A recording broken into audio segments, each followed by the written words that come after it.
what that meant. Okay.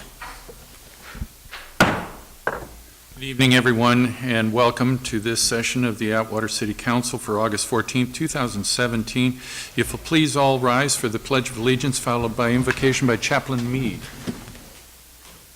I pledge allegiance to the flag of the United States of America and to the republic for which it stands, one nation, under God, indivisible, with liberty and justice for all. Shall we pray? Father, we thank you for allowing us to gather again to do the business of the great city of Atwater. We thank you for those who sit upon this panel, Father, that you have asked that you would direct them, that they do the city's business. We thank you for the citizens that are here. We thank you indeed for the cadets that have gathered here and for their dedication to that program, Father, and their dedication to working at law enforcement. We ask for safety of the city, safety of our firefighters and our police officers, and just ask you to just watch over each and every one of us as we grow the city. In Jesus' name, amen. Roll call, please. Mr. Creighton is on his way, but he is absent at this time. Raymond? Here. Vieira? Here. Vineyard? Present. Price? Here. We have a quorum. Mayor, City Attorney report out from closed session. Deputy City Attorney, please. Staff was given direction, nothing to report. No subsequent need items have been brought to our attention, and so we move to approval of agenda as posted or as amended. Are there any items to the agenda that any member of the council would like to amend or have any additions to? Hearing none, entertain a motion for approval. Motion to approve the agenda as posted. Second. Call for the question. Vineyard? Yes. Vieira? Yes.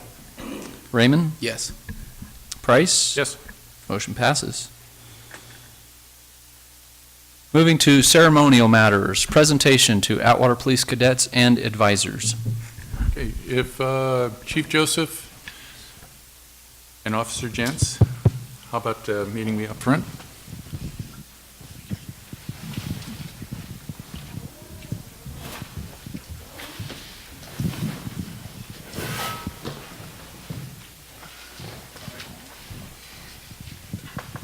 However you want to do it.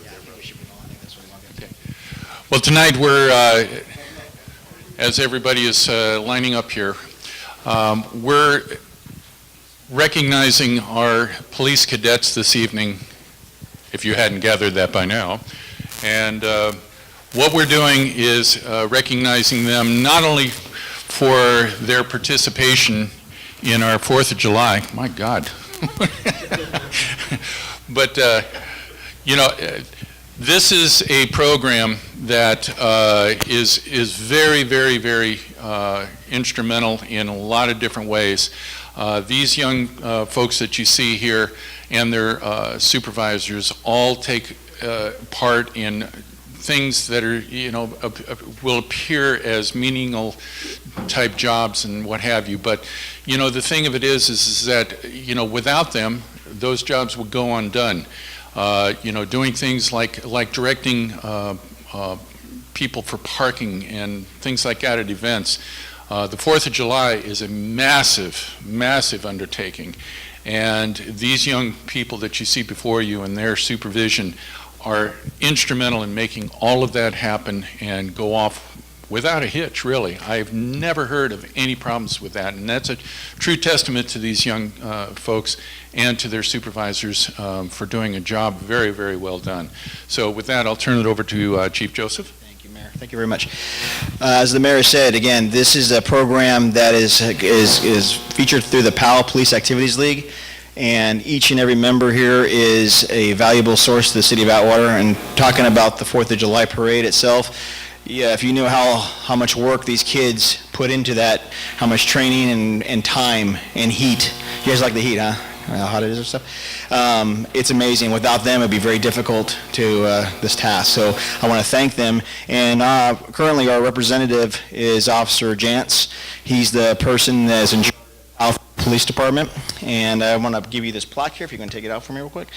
And why don't you go ahead and read it to you. This is regarding the Atwater Police Cadet with this award recognition for ongoing commitment and dedicated service for 2017. Again, thank you, and let me give you a round of applause for all these members here because it's a great job.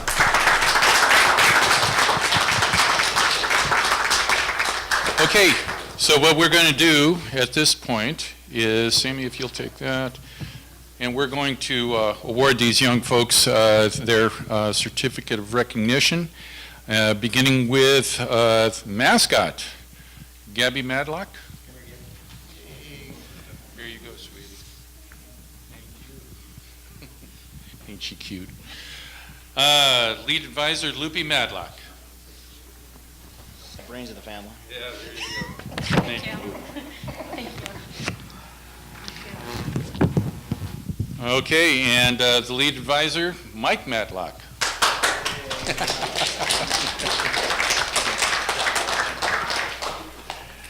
And advisor, come on up, Gary Bryce.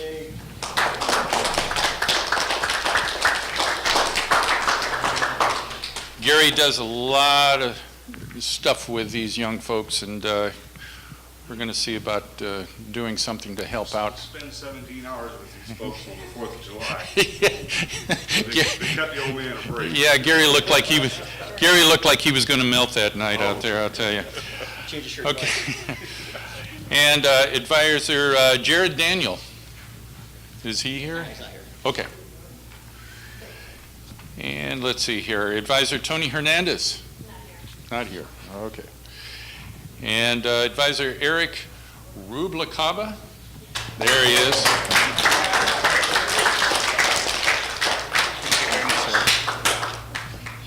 Advisor Joseph Sparksman. There you go. Thank you.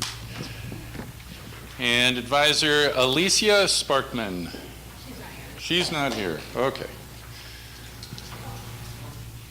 Okay, so Atwater Police Cadet Assistant Chief Sylvia Matlock. There she is. You're right there close by. Thank you. And Sergeant Michael Matlock Jr. There you go. Thank you, sir. And Atwater Police Cadet Angel Barajas? Not here. Okay. Cecilia Camacho? Not here. Okay. Brendan Faria? There he is. There you go. Thank you very much. Joseph Hernandez? There he is. Thank you. Anna Marie Hernandez? There she is. Thank you, sweetie. Sergeant Tony Hernandez Jr. There he is.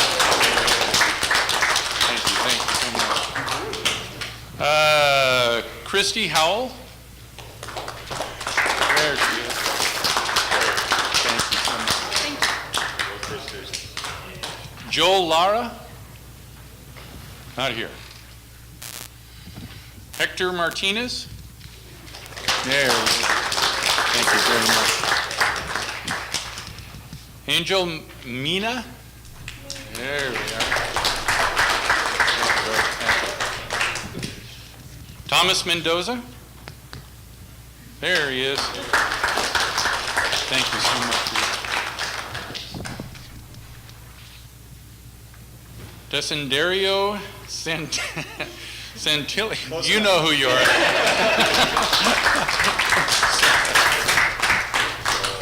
Oh, here's another great one. Colton. This is, yeah, how do you Alf. Celeste. I'm sure. Thank you so much. Oh, boy. Don't point them at me. You just call him whatever. Yeah, I understand. Jonathan Villagrana. I think.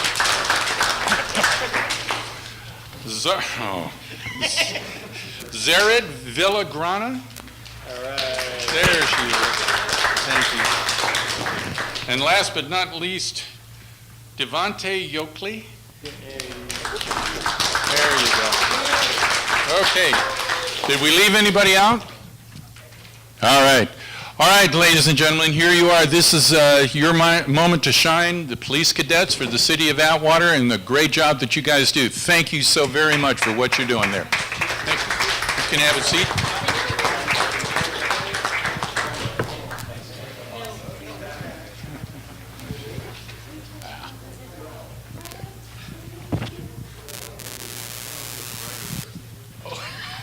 Okay.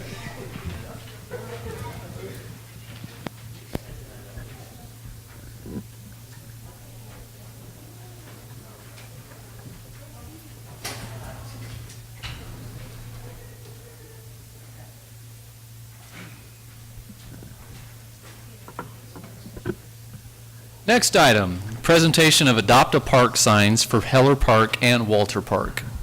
Good evening. About a year and a half ago, my phone constantly rang because the gentleman that lived next to Heller Park didn't like the way it was being taken care of. So I made arrangements, went down, met with him, and we did some cleaning of the trees, boxes and stuff, and he informed me of what he thought of the park and whatnot. About that time, I decided that not to replace the city people, but to help them and build maybe some city pride, I adopted Heller Park. And shortly after that, I had 2 neighborhood watches, Crestview and Herman, who wanted to be part of that. And they have done some amazing things down there. There's gentlemen that go out there every day with their kids. They pick up things. The gentleman that used to call me all the time, he was down there helping us spread the bark, the 10-foot, 12-foot high, 20-foot around piles of bark. And I thanked him for showing up. And his comment to me was, of course, this is my park. So he became part of the solution. And I'm going to do it again. And actually, I'm going to do it with the Atwater Volunteers and Police Service and the Atwater Police Cadets. We're going to adopt Walter Park right down here, down the street. And we're going to try to do the same thing. And I welcome anyone who wants to help us to come join us. We haven't set a date to do it yet, but we're going to go through and we're going to try to do the same thing that they've done over at Heller Park. Now, when you go driving down the road, or at least when I do, I notice signs. It's just the way I am, the way I think. And everywhere you go, you see this highway adopted by. You see a sign. This place adopted by. It's people taking pride in their community and their roads. And I want to continue that. So, on behalf of the Crestview and Heller Park Neighborhood Watches and the future group that's going to work down there at Walter Park, I went out and had some signs made. And I want to give them to the city manager. Perhaps we can get them put up.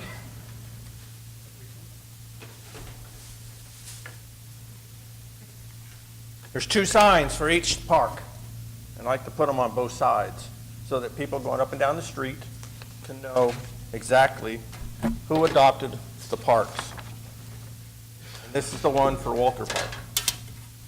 But I think it's a tribute to the people that go out and do the work in those parks and help keep them clean, take the pride, and do what they do, and I greatly appreciate that. So this is my gift to those neighborhood watches and to the city and to the volunteers and the cadets that are going to help us keep Walter Park up and clean too. So if we can sometime get these mounted, I'll leave them in a bag for here for afterwards. All right. Thank you.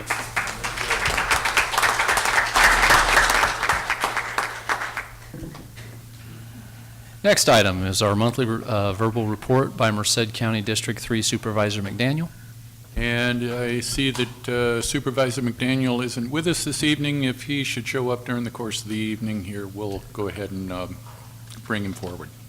Next item. Comments from the public. At this time, any person may comment on any item which is not on the agenda.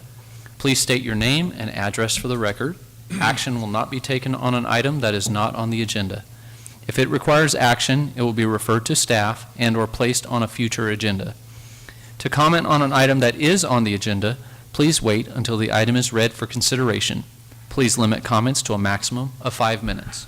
Are there any members of the audience this evening that wishes to address the City Council? Mr. Johnson.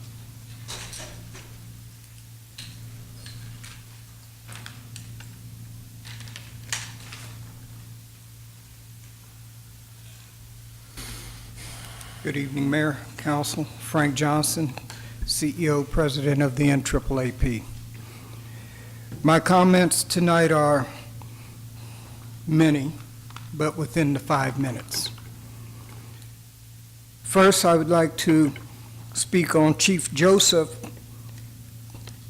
and threats aimed at chilling and undermining my First Amendment rights. We had sent a letter to council demanding redress. We have not received anything concerning that issue. The FBI Academy, when Chief Joseph presented before council his trip to the academy and followed by his vacation, the mayor didn't open the floor for public comment, which I find amazing because it is something that the public should know and should have the right to ask questions. We did, through a private source, find out that the city did not pay for that, the FBI training. However, the question of the vacation is still in question.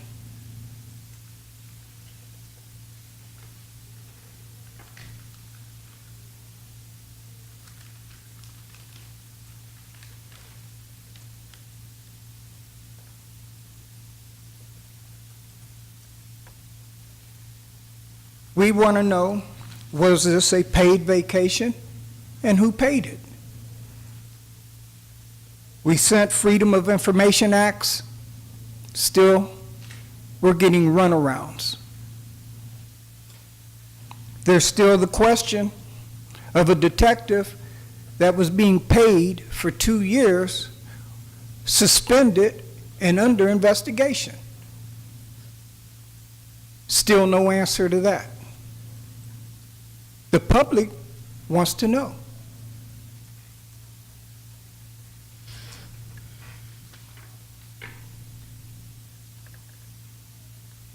Your solar panels, 65K disappeared last year from this city. We got a response to our Freedom of Information Act, everything but what we specifically asked for. We got meter readings. We want to know, how much did the city pay? Who authorized it? Did it go out to the public? And why is it so difficult to find out what was the total expenditures in writing from the city? Your past city manager escaped prosecution. All this under the watch of the mayor and the city attorney. You mean to tell me no one knew anything about this bed and breakfast since 2014? And this gentleman is in your HR? Public wants to know. The people have a right to know. And if anyone else was to commit this act, they would be prosecuted. Thank you. Anyone else wishing to address the council?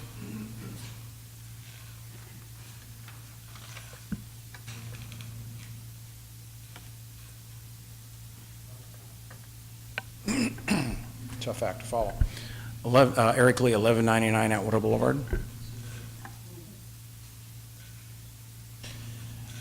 I think everybody's full aware of the Detweiler fire that ravaged Mariposa and Cathy's Valley and Bear Valley down into Bagby. Almost 84,000 acres now. Some of us in this room were affected. I know Councilman Vineyard was, I was, Brian Shaw He lives in Mariposa. And I would just like to personally thank Mayor Price for the tour he gave me of the fire bombers and the helicopters and all the assets on Castle and what they were doing and how they coordinated everything. It was a pretty amazing thing. I would encourage, hopefully we don't have another fire, so you know, I'm not going to say that, but if we do, I would encourage everyone to go out there and talk to Jim and have him give you the window tour. It really is something to see how CAL FIRE and all of the entities work together to really put this fire out and save a lot of property and probably countless lives. Very impressed with CAL FIRE. Very impressed with law enforcement, which there were many of them. Maybe even Atwater was up there. I know Merced County, city, other agencies were there. But everyone came together, and I'm assuming it was under OEM, but it was just an amazing thing they did. And if you haven't had the opportunity to drive up there and see exactly what this fire did, I would encourage you to do that. You know, I've been on a few fires when I was younger, and to see the way this fire behaved, it's just unbelievable what it did and the way it moved up to 30 miles an hour plus, and it's just incredible. But it really is comforting knowing that this organization has our best interests at heart, and it feels good knowing that these are the type of people that are going to make our lives a lot better and a lot safer. So, thank you. I'd just like to add to Mr. Lee, please don't come up to my office and ask for a tour right now because we're fighting another fire. So, we're a little busy. Gary Bryce, 106 East Manzanita Drive, Atwater.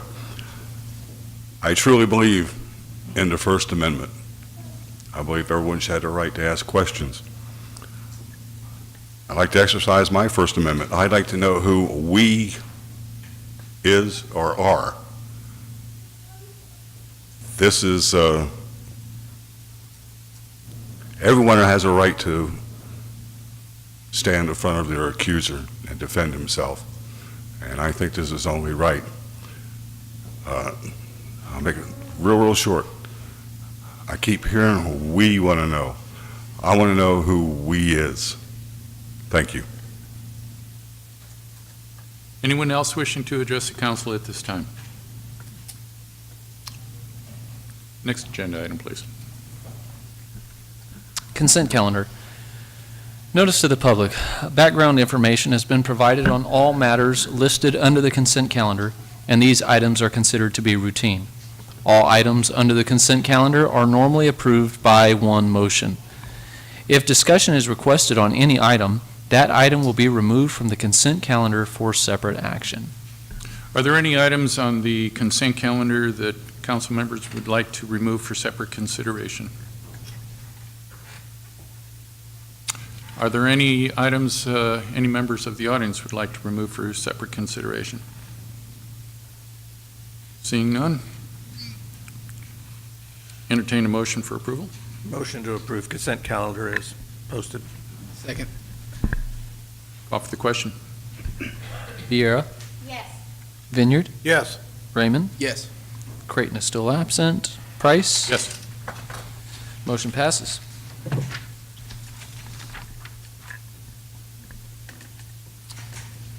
Next item is funding and budget matters, adopting 2017-2018 fiscal year budget and approving fund expenditures and funds transfers, amending classification plan and approving salary schedule B-17 effective July 1st, 2017. Mr. Bramble.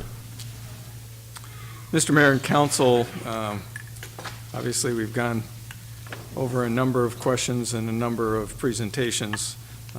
We still have some questions, and I wanted to make sure that I got back to the council on the issues that were brought up at the last meeting. So what I'll do is, if I get the right part of my notes, just kind of another overview of where we are. What we have presented to you as a staff is a $42.4 million budget. It, for the most part, is a status quo budget. There are some changes, but generally, those changes are pretty minor in almost all of the accounts, including the general fund, but the general fund does have a number of new items in it, and we'll talk about that. Obviously, the general fund is probably the integral part of any budget, regardless of what city you're in, because those are the funds that you have the greatest flexibility in their use. And what we have done is we have presented you a budget of $13,586,794, which is a balance of revenue to expenditures, and in fact, at this point, almost a $280,000 excess of revenues over expenditures for the whole purpose of at least having some flexibility and some breathing room in the event that budget amendments are necessary. And I would strongly urge this council, as well as the administration, myself included, is that any budget amendments have some revenues connected to it. Otherwise, I think the council will have to take a very, I don't want to call it dim view, but definitely a jaundiced view of those requests for amendments. There are 2 new positions included in the general fund budget. And there are some operational changes for efficiency and effectiveness. Obviously, the police department will change its dispatching, or not the dispatching system, but basically its system that supports dispatch. It's a more efficient methodology in obtaining data on license plates, et cetera. I mean, that's just one portion of it. There's a tow yard that we're anticipating will add additional revenues, but also additional efficiency in making sure that people get their vehicles back. And then we're expanding, to some degree, the youth and adult recreation programs that are being presented to the community. So, as I've already told you, we've balanced this budget. We've got $297,169 in reserve, and I will also tell you that we've tried to be very judicious in how we present the revenues, although all of the revenues will be looked at on a periodic basis. I believe that the revenues have the potential of exceeding what we have budgeted. So, with all of that, there were a number of questions that the City Council raised, all very germane, and so I want to go through those one by one. The first one, greatest concern, and I felt the pain, is the whole issue of the fire contract. At this point, we're in a non-contract year with CAL FIRE, and so we've got a new number that we're going to have to look at. And there's a contract that we're going to have to discuss. At this point, tonight is not the night to discuss future contracts of 4+ years, but what tonight we need to talk about is the $2.6 million that CAL FIRE has indicated that they can provide our service for this fiscal year. And that's about $2,000 more than we had budgeted in the original proposed budget. So with that, and the confidence that they provided to me, I think that we are good with that contract, and then we'll have to talk at a later date, but not too far out in the distant future, about how we go about the negotiation of the 4-year contract. Second area, and we'll talk more about voting districts, but because we needed a demographer for the voting districts for City Council, we have added the $23,000 that is in the budget, and it still provides us the flexibility of the $297,000 or $279,000 that we have in reserve. In addition to that, there was a question about council travel and whether we should cut the League of California Cities travel from 6,000 to 3,000 and the One Voice from 10,000 to 5,000. There was also a question about One Voice as to whether the Merced County Association of Governments should pay for one of the trips. Actually, the Merced County Association of Government pays for one individual, which is the chair of the Merced County Association of Governments board, and then all of the other cities contribute to that based upon the number of people that they send. In a little research to that, I found that One Voice, generally a good rule of thumb is about $4,000 per person. From my perspective, in the 8 years that we budgeted One Voice in the city of Merced, and obviously we were in some financial trouble as well, I found it to be very fruitful, and usually one or two council people is a good number to send. And we didn't always send two, but that if we were going to do that again, I would recommend that if you're going to rebudget it from 10 down, that you don't cut it any lower than 8. In terms of the League of California Cities, there's a couple of different meetings that I insist council try to go to, and one of those is the new council orientation sessions. Those are very valuable. They are a great way to start your apolitical career, and obviously we have elections coming up, but sometimes council can't go the first year, or if they do, they get called away. I've seen that. And the other benefit is you're going to have a new city manager when this comes up in January, and I would strongly urge that the city manager go with the new council people as well. In addition to that, there's the annual conference, so I think 6,000 is probably a reasonable number to place that travel at, but obviously you're the final decision makers.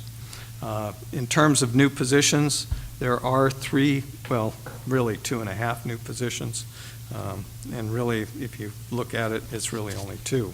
So one is that a halftime minutes clerk is suggested, obviously a new city manager, and then an administrative assistant at the community center. Essentially what we did was we cut a halftime position to make a full-time position so that the community center can be adequately staffed day in and day out without having to close its doors during the day. In addition to that, there was a discussion about what it would cost for building maintenance staff to go from 24 to 30 hours. The cost would be about $5,700 per employee, so the cost increase would be $11,400. That would not all go to the general fund, but just doing a brief spec of what it would, what the impact would be on the general fund, it'd be about $6,900, just because of the size of the facility we have. Another question was the cost differential between 19 versus 20 hours, and the reason for that is because if you go over 20 hours, then the employees are eligible for a proportionate share of health insurance, which they obviously have to contribute to. As I pointed out, it's $4,535.44.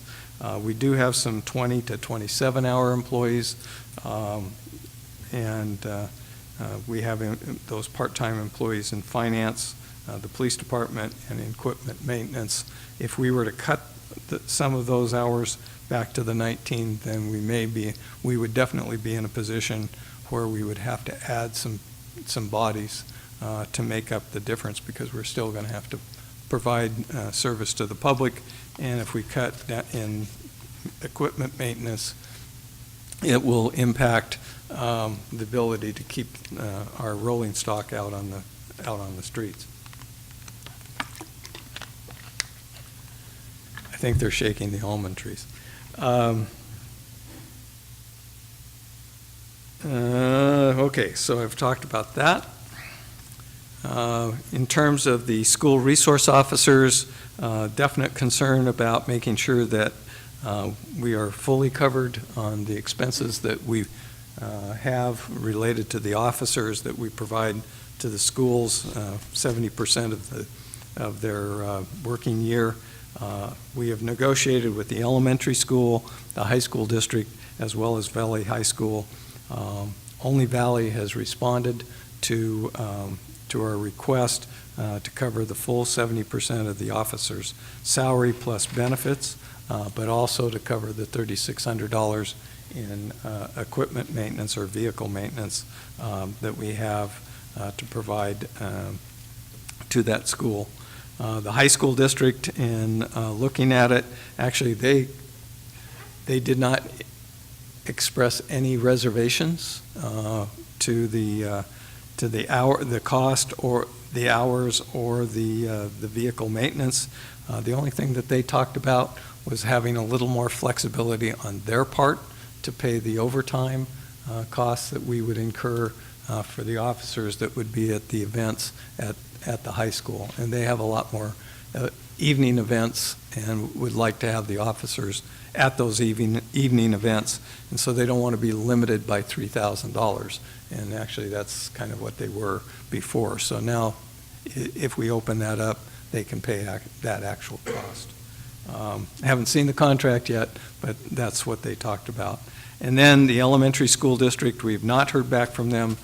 They did not object to the 70% of salary and benefits or the vehicle, but we're just going to have to wait until they get back to us. And I believe their meeting is tomorrow night, if memory serves me right. I have corresponded with the school district since our initial meeting. I have not heard any major concerns at this point.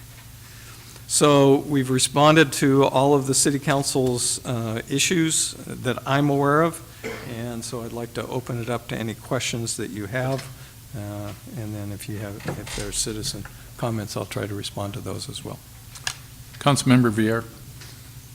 John, the number there where we have, so sorry, the excess of 280 in our general funds, does that reflect the new numbers for fire and all the different numbers you've gone over tonight? Yes. We do. Anyone else? Question pertaining to new hires. We're still going to have to backfill community development. Do you have any recommendations? In terms of community development director, I've talked to a couple of individuals regarding an interim position. I will have a report for whoever becomes the new city manager regarding filling those positions permanently and or structure.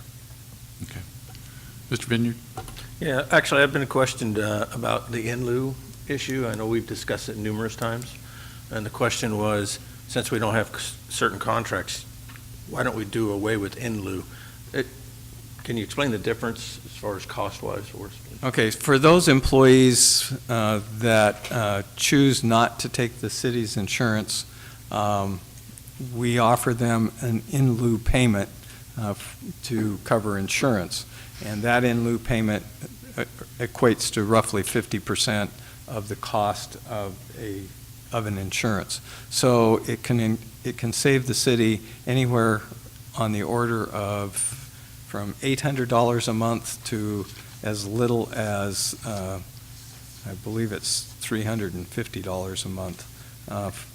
For single coverage, the $800 is for multiple or for 2+ coverage. And so a lot of organizations have found that if they're not given that option, they will take the full insurance and just cover themselves, which then costs the city about twice as much.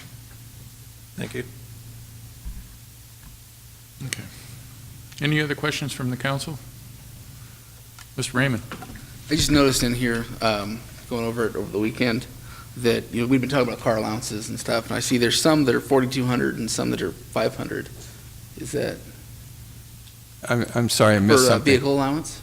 Vehicle allowance? Yeah. Okay, the 500 is not a vehicle allowance, but we didn't have a line item that was created for reimbursement of expenses.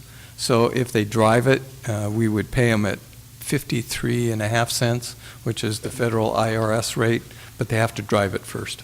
Okay, so that goes back to what we talked about last meeting. Absolutely. All right. The only car allowance that you left in the budget was for the future city manager. Okay, thank you. Any others? Ms. Vieira?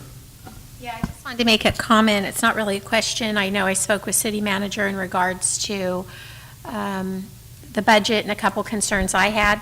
I think, like we said, we've narrowed it down to just a thin line. There's no more cuts to be made.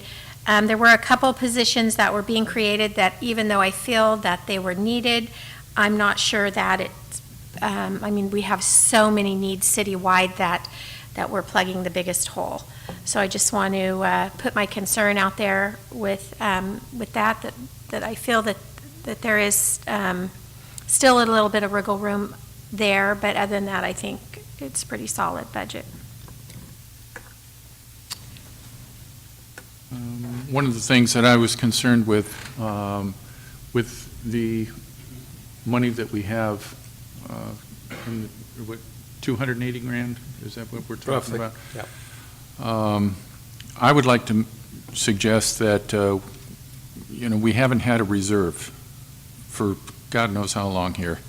And I would like to suggest that we start with a reserve out of that fund and see if we can't start with, say, $50,000 out of that 280 and start building on that. Okay. Unless somebody has a different idea. Mr. Raymond. I just want to agree with you, Mayor, and thank you for taking that initiative. We've been in violation of our own policy for a number of years, and this is a step in the right direction, so Yep. kudos, sir. Yeah, I agree.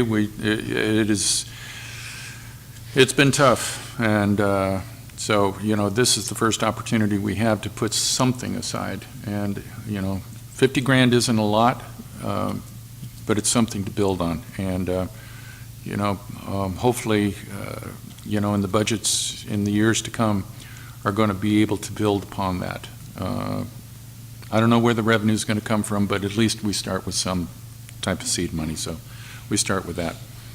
Are there any questions that anyone from the audience may have pertaining to the budget that they would like to come forward and ask? No one? Okay. Okay. I think that there's also some things, and I know they're not going to be real popular, but a couple of ideas that I've had over the past couple of years. One of them pertains to water rates. And one of the things that I want to just throw out as a suggestion, I'm not asking for a motion on it or anything, but I would like to see, as we move through the process here, if we can do a cap on water and sewer rates for those that are on fixed incomes, in particular, people that are on Social Security as only income or disability payments, something along those lines. But when we had our last rate hikes with water and most recently with sewer, I think, I know I did. I can't speak for the rest of the council, but my phone went into a meltdown. So I'm thinking that we should give relief to those people that are disabled or on fixed incomes, handicapped folks, that type of thing. I think it's time we did something for them. Now, on the other side of it, I would like to also suggest that we possibly look at people who, and I know there probably isn't that many, but for those that can, if there are those that can pay a water bill and pay it, say, 90 days worth in advance, perhaps give a 90-day advance payment, maybe a 10% reduction. Somebody who is maybe paying 6 months in advance, maybe as much as a 15% reduction for 6 months of water bill in advance. Gives us a cash flow, and, it just gives us that extra revenue that we may, want to have. But as an incentive, maybe doing something along those lines. We can discuss that at a later date, but just a couple of ideas that I had pertaining to those. In addition, I was also, for the last couple of years, one of the things that has kind of worn on me a little bit, and I've had other people bring it to my attention, is the street sweeper. Now, some people look at the street sweeper as, why in the world is it not coming down my street? Even though it doesn't need it, why am I not seeing it coming down the street? Well, there may be some validity to that. But the thing of it is this. I can't speak for every street in the city, but I watched that street sweeper on several occasions going down Bellevue, and that's all it was doing. It was just driving down Bellevue. There was nothing there to pick up. It was just driving down the road. When it comes down my own street, more often than not, in the summer months now, I'm not talking about year-round, but I don't see a whole lot that's being picked up by the street sweeper at that time. So my thought is this. Maybe we pick a period of time, say the end of April, maybe just to clarify, 1 May, and run it up to, say, 1 October, where we park that thing, both of them. From what I understand, we have 2. So we park them, and they come out only on an as-needed basis. Some type of something comes up where it requires it to come out and clean up some kind of a mess. One thing that does is it saves on wear and tear on the vehicle, obviously, and it also saves on the amount of money that is being spent for fuel for that vehicle. I'm only guessing, I'm thinking maybe 50 gallons a day, but at 50 gallons a day at $3 or so a gallon for diesel, you times that times so many days over a month, over 6-month period, we're talking about, some money. I wouldn't throw into this suggestion that somebody who is designated as a street sweeper operator be laid off or any of that sort of thing. To the contrary, what I would suggest is that person be able to be perhaps laterally trained in some other division or department within Public Works. What it would do is a couple of things. One, it might help where they are short on personnel in a particular area, and it would also help that individual to basically pad a resume and show that they are laterally trained to do other functions within Public Works. But the idea is not to have anybody laid off as a result of, taking the vehicle and parking it to the side, at least for now. Anyhow, those are a couple of ideas that I have, and that perhaps, as, the weeks and the months go by here, we can maybe explore that again. If there's any traction behind it, I don't know. In any case, question at hand right now is the budget that we have for 2017-18. Entertain a motion. Mr. Raymond. Mayor, we have someone from the audience wishing to address us. Okay. I just wanted to throw something in, because you said something that jarred my memory. $50,000 set aside to build a fund. That's a good start, right? Yeah, it's a great idea. We're giving away a lot more than that on the flea market, a lot more. We have multiple vendors running around Atwater every weekend selling food in front of Target, 3-wheel carts running around, none of them with permits, none of them paying any type of sales tax. We've got other vendors that are in various areas, none of them paying sales tax. When I drive by the flea market every weekend, there's multiple retail sales going on there. And I think maybe if we start really buckling down on that place, there might be an outlet for more sales tax for the city there. I don't know how to do it, I'll leave that up to you, but I just thought of that because yeah, I think we could generate another 50,000, put 100,000 aside. Something to think about. Thank you, Mr. Lee. Yeah, you bring up an interesting point, and perhaps Chief Joseph, you can get creative with scheduling or something here with the code enforcement. Yes, Mayor, Council, we've done that, we've been working on that. He's been scheduled to work some weekends regarding the vendors. The ones at the flea market, these are issues we were dealing with before when Scott was in office, or interim city manager. We went over there, and I don't know what happened with that, to be honest with you, at the conclusion of that, regarding what they were allowed to not to do with the owner of the flea market. I think he came here and did a talk with you guys or with other city council members, but we can work on more projects to enforce those issues on that. And along with that, I've noticed there is and people have probably seen this one, right out on Winton Way, just almost directly, well, catty corner from St. Anthony's. There's a particular residence over there that sets up what to me equates to an open market out there, just the same as the flea market. And in noticing that here about, what was it, a week ago, I drove past there in the latter part of the afternoon, and there was 2 trucks, panel trucks that were out there, and all the people out there were taking all the goodies that they had out on the lawn and loading them into the back of 2 panel trucks.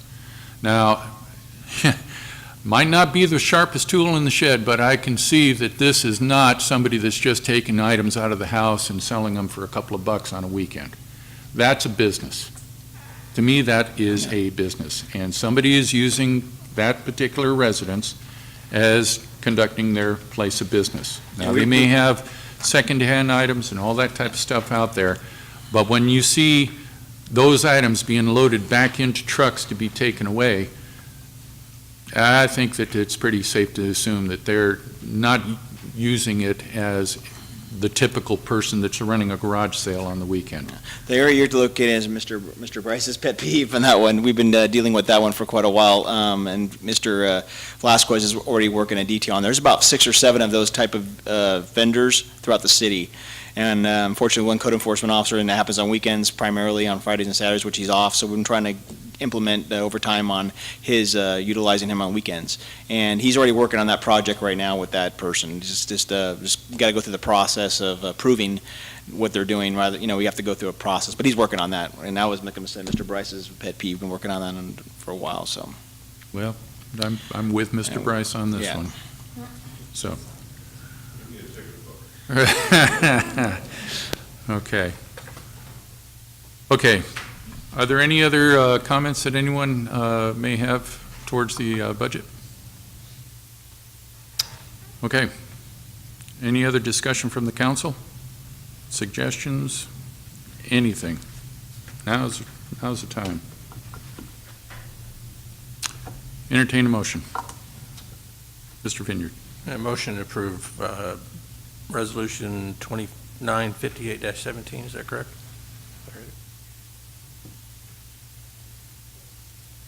Okay. Is there a second? I'll second it. Does this motion reflect the $50,000 reserve? Mr. Vineyard? Yes, sorry, yes. I'll amend my second to that. Okay. No further comments? Call for the question. Vera?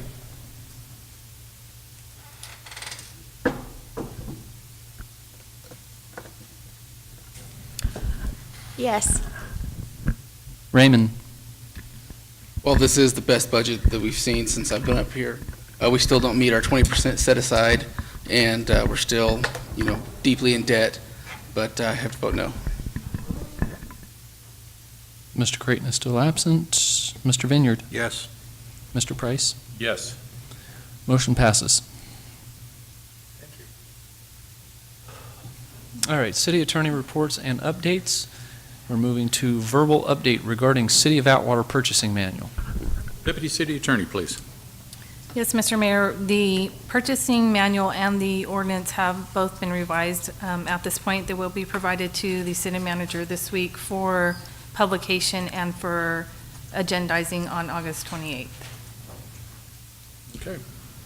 Any comments to the purchasing manual item?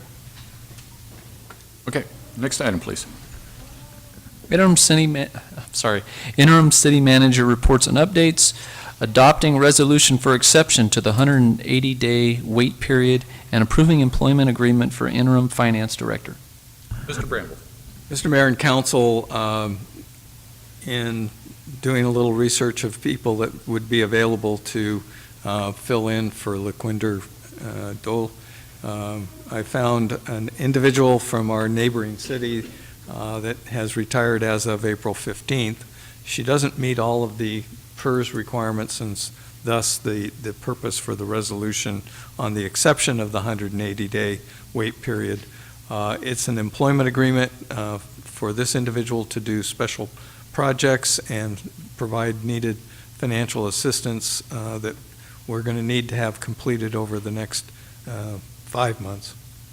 The person is Terry Albrecht. She was the deputy finance officer or finance director for the city of Merced. She has all of the requisite skills for all of the projects that we're asking her to take on. At this point, she would start tomorrow and work through the 31st of December if needed. She's planning on working 2, but not to exceed 3 days per week. Her project list, although not complete, is on the credit card processing fee so that we can get that into the budget to assist with the building permit fee adjustments and make sure that we get that into the budget properly, the pre-audit coordination, and then to work with us on the opengov.com project. I will talk to her about the 2 utility rate studies, but I think I'm going to have to bring on a different type of position to assist in the coordination of that. But at this point, I recommend that we hire Ms. Albrecht as the interim finance director and recognize that we do have that money in the budget under financial consultant in the finance department. The amount that we will need for this position is somewhere between $18,000 and $28,000, depending on the hours over the full period. Any questions? Any questions for Mr. Bramble?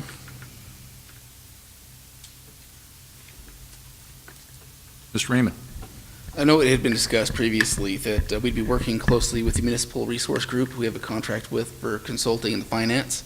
Is that still taking place? Actually, we do not have a contract with them at this time.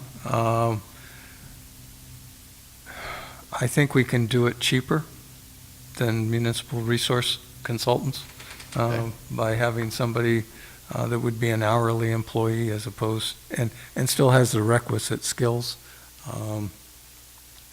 I expend the $25,000, but I'm fearful that we're not going to get as much as we need for that amount of money. Okay, so the money's allotted in the budget for financial consultant. We'll go for this then. Yes. Okay. Okay, any further questions? Okay, entertain a motion. Motion to approve Resolution 2979-17. Second. Call for the question. Raymond? Yes. Viera? Yes. Mr. Creighton is absent. Vineyard? Yes. Price? Yes. Motion passes. Thank you. Approving the hiring or recall of certain designated positions and the associated expenditures prior to adoption of the 2017-2018 fiscal year budget.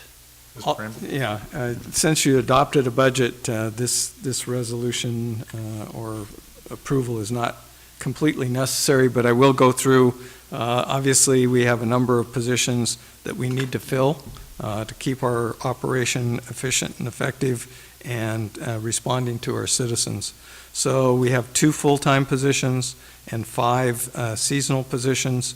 They're part-time. The first one is a police officer. We do have some vacancies, and we're anticipating some additional vacancies in the police officer position. We have a vacancy in a dispatcher position, so would like to recruit and hire for that. We need a part-time dispatcher to cover hours. We have 2 street and park workers that would be seasonal variable hours, and then recreation instructors, 2 of those to do some of the classes that we have that would be going forward in the recreation department. All of these are within the budget, but clearly to respond to the council's request that we review those with the city council. That was the purpose of this item. So it's your recommendation that we do exactly what then? Make a motion to not do it, or? No, well, I hope you not do that. No, actually, the item, since you've adopted the budget, those positions are budgeted and in the budget and within the scope and responsibilities of your administration. Okay. So I just wanted to let you know I what we were understand. doing. We put it there for. So, Are we I'm a little okay? confused. So, yeah, I get what you're trying to do there with all of that. So do we just move on to the next item, or what do we do? Okay, that's what we'll do then. Next item is the verbal update regarding sewer bond refinancing. Well, I can tell you that I'm very happy to have some additional financial help, because the last 3 weeks have been, well, at least the last 2 weeks have been pretty busy with our sewer bond. I do have some really good news for you. This week is going to be the week where we will be pricing and placing the bonds. At this point, it appears that the bonds will be probably at a percentage rate in the high 3% range. Potential savings of somewhere between $3.9 and $4.2 million. Our bond rating was triple B, B minus with the insurance, and then S&P rate. So it's a pretty good rating. As we looked at all of the bonds that have been placed in the last 2 months, 30 days, no, the last 30 days, they've all been getting some pretty good interest and bids. We're hoping that the pre-pricing tomorrow will actually have enough pre-pricing bids that all of the bonds will be sold through the entire length of the issuance. But what we had to agree to, just because of our financial structure at this point, is we had to agree to a separate bank account for the sewer bonds, or for the sewer fund. That is not unusual. There's a lot of organizations that do that automatically. There's some reasons not to do it, but actually most of the reasons can be worked around. And then the only other item that the insurer requested is that we pay both the interest and the principal on a monthly basis, which is essentially just writing 2 checks. And with that, we're hoping that I can come back to you by the end of the week with even better news, but definitely a positive that we've got sitting in front of us right now. Now, we also have, and it's not on the agenda, so I can only mention it, we do have the successor agency bonds that are going to be very important to us as well. So that's coming up very soon. A ray of hope. Mr. Vineyard. I just want to, the length of the bond is, if I remember right, they don't go any longer than what we had already had. So it goes to 2035. Okay, I just want to throw that out there so that people don't think that instantly we have 3.9 million savings. It will be over the period of that entire. That's correct. Correct. Present value saved. Thank you. Okay. Any other comments to, with regards to the sewer bond refinancing for Mr. Bramble? Okay, next item. Public hearings. Public input regarding the criteria for voting districts for district-based council member elections. Mr. Bramble. Mr. Mayor and Council, so the city in May received a letter from a group that indicated that they were of the opinion that the city's elections, council elections, may have violated the California Voters' Rights Act. On July 24th, the city council directed staff and the attorney to research whether the statutes would allow for some flexibility in order to potentially save the dollars that we would have to spend on a demographer and other expenses that would be involved in the research as well as the creation of council districts. Based upon the legal and staff research, it's clear that to avoid litigation under the new statutes, that the city needs to proceed on with the public hearings. The two public hearings we'll have on the map, and then we'll bring in the demographer in the last two hearings to create the maps and give you the justification of how they were created and what they will be for the 2018 election. The goal is to establish 4 city council districts that make sense, and to reiterate that the mayor will be elected at large. I believe that there's some minor modifications we need to make to the ordinance, the municipal code regarding that. So the purpose of tonight's hearing is for the citizens to provide input on how we were going to have a map up on the screen. That's all right. I looked up there and I realized there was no map. Let me know when you're ready. And I should have. I'm sorry. So, although everybody knows what the city looks like, we're putting up on the board a map of the city that is not that, but shows the boundaries of the city so that people know exactly where the boundaries are. And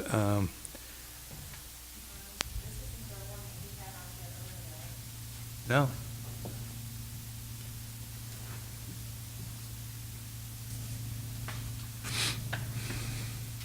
This is why I didn't want to do the technology. So, as we're looking for the map, I will say that we have 10 maps that people can take with them if they'd like to outline their ideas for how. There we go. So, the factors that need to be considered. First, legal. The 4 districts must be as close in population as possible, plus or minus 5%. So if there's a district that would have an unusual amount of growth in it, one of those districts could in fact be less than the 7,000 people in a particular voting district. However, we really don't have that. We've got a number of areas throughout the city that do have growth potential, but it's not like 2,000 lots or, well, 2,000 would be a lot, but it's not like 200 lots, et cetera, at this point. But we will continue to look at that. It must comply with the Federal Voting Rights Act. We cannot draw districts that would be where race is a predominant factor. And we must also take into consideration the California Voters' Rights Act as well. Other factors that should be considered is there should be at least a community of interest. Community of interest sometimes is an elementary school. It could be a park. It could be a major subdivision or several subdivisions that are connected together. But community interest would be something that isn't necessarily a hard line, but something that takes into consideration other reasons for why people interact with one another. You need to mitigate both the natural and the man-made geographic features. Obviously, freeways are natural boundaries that are created by man-made. We don't have any mountains in Atwater that I'm aware of, so I don't think we have to worry too much about that. But we do have some waterways. Whether that does or does not impact neighborhoods is something that we'll have to take into consideration. I do know that we've got a major canal, but I don't know how many overpasses we have since I haven't had an opportunity to run it. We need to attempt to avoid at all costs the potential for head-to-head competition between incumbent council people, if it's at all possible, without creating unusual lines of a district, but that's a aspect that needs to be taken into consideration. And then each district should attempt to include a public facility and a commercial interest or some kind of commercial property, if at all possible. So those are the factors that are to be considered. As I've indicated, we can take testimony tonight. All of that testimony I will send on to our demographer, and if people don't want to make testimony or they say that they would like to have an opportunity to look at a map, I have maps here. I will provide them to them, and they just need to get it back to me either at the next public hearing, which will be at the August 28th meeting, or they can drop it off in my office prior to that so that I can send it on to the demographer. So with that, I'll stop and you can open it up for questions. Are there any comments or questions from the council? Okay. Then at this point, I will open this up to the public for public hearing. Anyone wishing to speak to this particular item, please step forward to the podium. State your name for the record.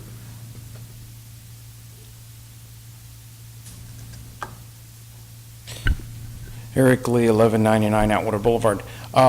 Do school boards or school districts have to follow the law as regards to how they are laid out? There's a lot of school districts that have received notification that they must change their boundaries. Okay. If they have received that notification, they have 90 days in which to respond without facing a lawsuit. So that's a new part of the legislation that's come about in the last, actually it's in the last 12 months. Okay. And so but like I believe the high school district has gone into districts for the same reason that the city of Merced did, was because. Yeah, because I wondered about Atwater Elementary School District. They've laid theirs out in five different districts, and I saw their map, and it looks like it encompasses a lot of what you discussed, Atwater. The demographer will have to be looking at. And, of course, 5 districts means 5 council people, and the only way you would accommodate a mayor would be to do what we've done in the past, which is mayor nominated from the existing council positions like the mayor pro tem is.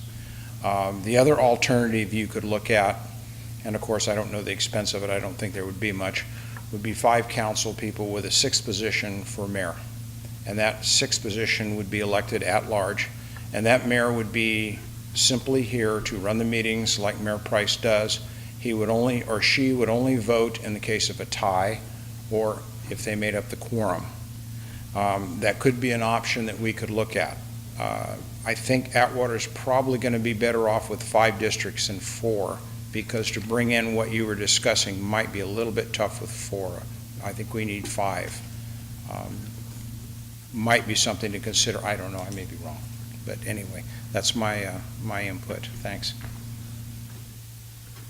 Anyone else wishing to give testimony to this matter? Okay, we'll close the public hearing. Bring it back to the council. Actually, I would prefer that you extend the public hearing so we don't have to do another notice. Okay, So extend the public hearing to the 28th. okay, that's exactly what we'll do. Do we need to make a motion to do that? Okay, all right, we'll extend public hearing to the 28th of this month. Okay, so, council, are you, any comments from the council? Okay, well then I'll make a few real quick here for the record. I apologize, I was absent at the last meeting when this subject was first broached, but I will make this as unvarnished as I can make it. I think that this whole idea of the districting here for a town of 30,000 people, give or take, is about the most ridiculous thing I've ever heard. And I think that Mr. Creighton and I used the same terminology, that, this is, being instituted by people who are basically shakedown artists. And they go around to, the different towns, they send a letter, and you can't fight it, you can't do a thing about it, and the end result is you buy it, you have to buy it. And our dollars are precious and few in this town, and we're going to spend money on something that, in my mind, strips the vote of, well, let's just say, if we break this up as has been suggested into 4 districts, roughly that's, we'll call it 7,000 people per district, or give or take a few. So if you take that and then you take a look at 3 districts that would not be able to vote for a particular candidate, you've got 21,000 people that their votes aren't there. They won't be there because the districting is how it'll be decided. Each district voting for their representation. And this whole thing was brought about, or it has been, at least in the newspapers. There was one candidate in particular that had been mentioned who felt that he was slighted by not being able to, gain a seat on the council. Let's just put it this way. I myself have run 3 separate occasions in this city, the last of which got me where I'm at today. I didn't blame anybody or any system or anything else for my 2 other candidacies that didn't get me on the council. I didn't want to find fault with anybody. I didn't want to, the thought never even crossed my mind. But now that we have this idea that now we have to go and stick our thumb on the scale and put that weight towards getting in by way of some other methodology, to me, I think is probably goes against everything that is the way that the voting process was supposed to be for nationwide, statewide, or even local elections. So I'm very, very disappointed that we have been put, in a position where we're painted into a corner. We're going to do it. We've got to do it. We're going to have to pay for it. And the end result is 20-some thousand people are going to have their votes or their non-votes, as the case may be. And it's very, very disturbing to me that, the town cannot vote for full representation. It's just a very, very disgusting thing, and something that I just want to go on the record to say I am 110% against this districting idea, but as I said, we're painted into a corner, and the shakedown artists are going to win on this one, and they'll win in every other city that they go to, because there is no other way to do it. So, with that, Mr. Vineyard. Yeah, I need to make a comment because I'm 180 degrees different. 2 years ago, I mentioned this about looking at going to districts when Merced, Los Banos were going through this. And I tried to convince everybody that we could do it at little to no cost by using our community service groups, Kiwanis, Rotary, VFW, the such, and bring in some business people and look at the possibility of what this could do. And I really don't think it would have cost very much money. No one's giving up their right to vote. We have districts now. Senator Canella is a district, 12th district. Assemblyman Gray has his own district. We have school districts everywhere you look. People still get to vote. Now, I've talked to a couple of different cities that went to district elections, and I got nothing but positive feedback. Got the same type of comments they said were made, taking away votes, but they said what happened was they had twice as many people run, because now they had 2 people running in a district, and they had 2 to 3 times as many people turn out to vote. And one of them actually went to the constituents and said, why do you think this? And they said, because we now have somebody that will actually represent our area, because they weren't getting represented before. It doesn't take away the whole council's right to represent the whole city. That's still our obligation. But now we have and may have an area, a district, that someone can actually go to that district, the council member in charge of that district, and say, hey, this is our issue. That councilman can go to the other council members and say, hey, here's the issue I have, maybe you have that issue too. But it gives the people somebody to call. I've received numerous phone calls. Hey, you're the 3rd or 4th person I've called. I don't know if I'm in your district, but here's my problem within the city. It's like we're all one big city. So I deal with the questions because they weren't getting answers. It doesn't take away that obligation from the council as a whole. What it does, it gives the people somebody directly they can go directly to. That's how I feel about it. So, like I said, I think we could have avoided a lot of this expense, definitely towards the lawyers. If we had looked at it before, we didn't. We chose not to. So, some people want to say they're being forced to do this now. Yep, we are. But from all indications, I've talked to other people in other towns and cities about districts. It was really the best thing that they did. So, thank you. Entertain a motion?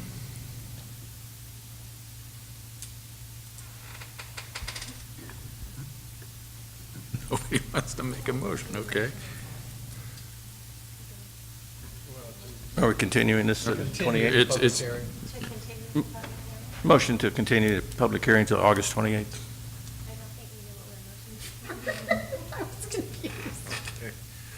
no problem. Do I take that as a second? I'll second. Thank you so very much. Call for the question. Vineyard, Yes. Vieira, Yes. Raymond, No. Creighton. Nope, he's absent, I apologize. Price?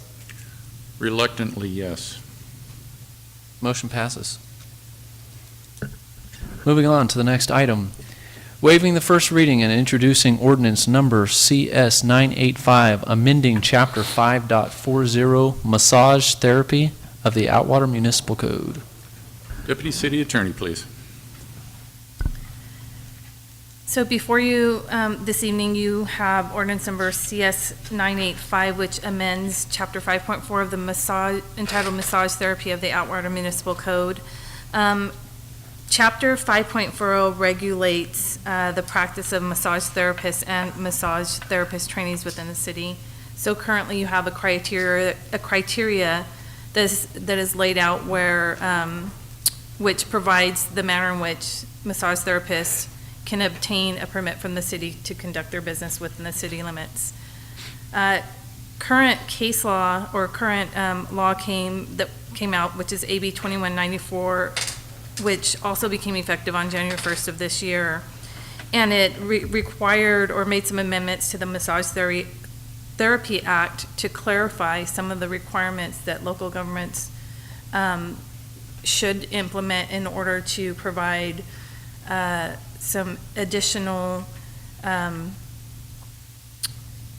manners in which massage therapists can obtain permitting from your municipality. And then also, it added some additional regulations on the manner in which you can discipline or bring disciplinary action for those that are not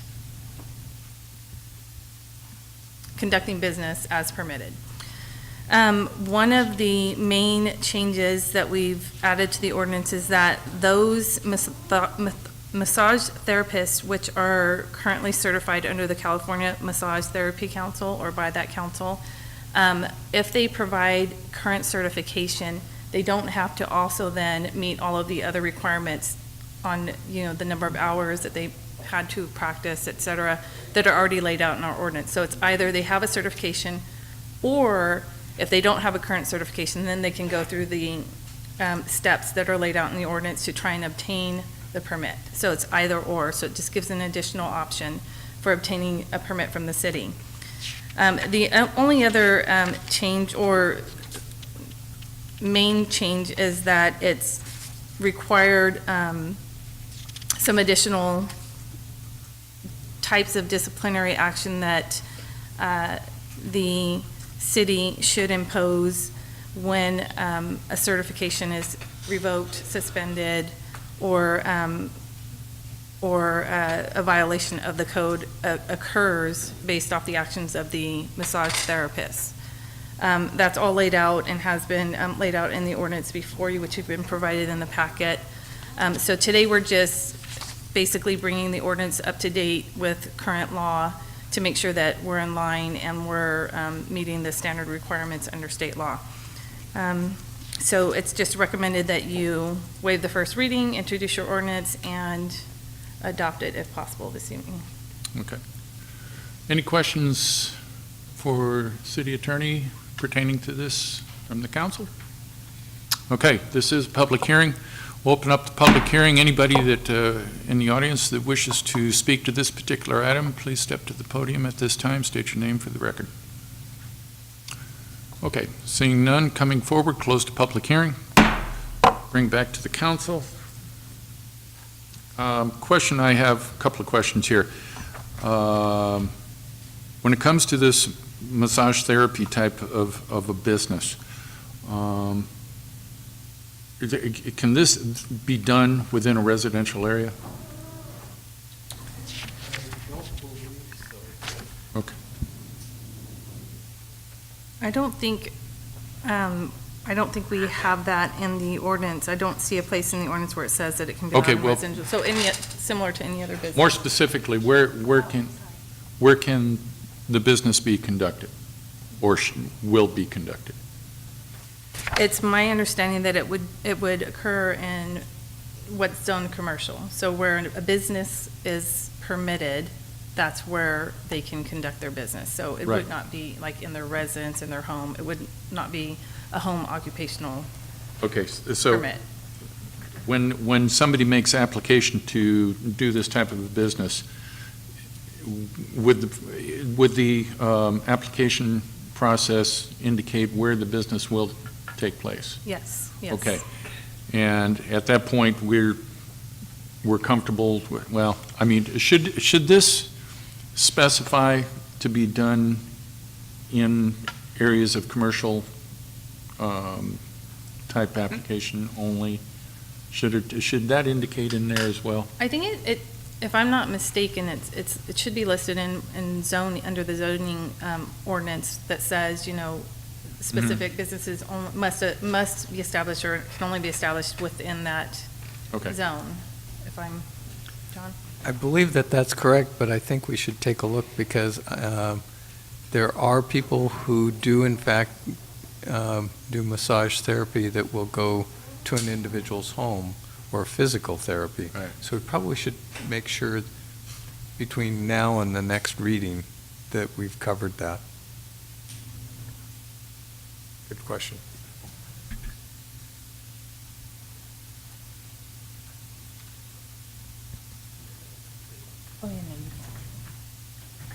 Okay, We can look into that. okay, and make thanks. sure. Yeah, I just wanted, just as a point of clarification. Well, I have closed the public hearing, but for you, Mr. Bryce, I'll make an exception for about 2 minutes max. I've read somewhere, in the ordinance or someplace like that, I can't remember where, that the police chief has the final authority on approving a massage parlor. Is that in the ordinance? If you desire, I'll go undercover on that one. It's up to you guys. You have, I have no problem. Oh, man. Just make the approval. Yeah, The well, chief does have authority over the regulation of the business and investigating that. That was why the changes that were made in the law about 1.5 years, 2 years ago. Mr. Vineyard. Deputy City Attorney, is it possible that you could have that information available to us by the next city council meeting? yes, we can. Okay, then I'd like to make a motion that we table this until August 28th, until we have that information. I'll second that. All right. Okay, call for the question.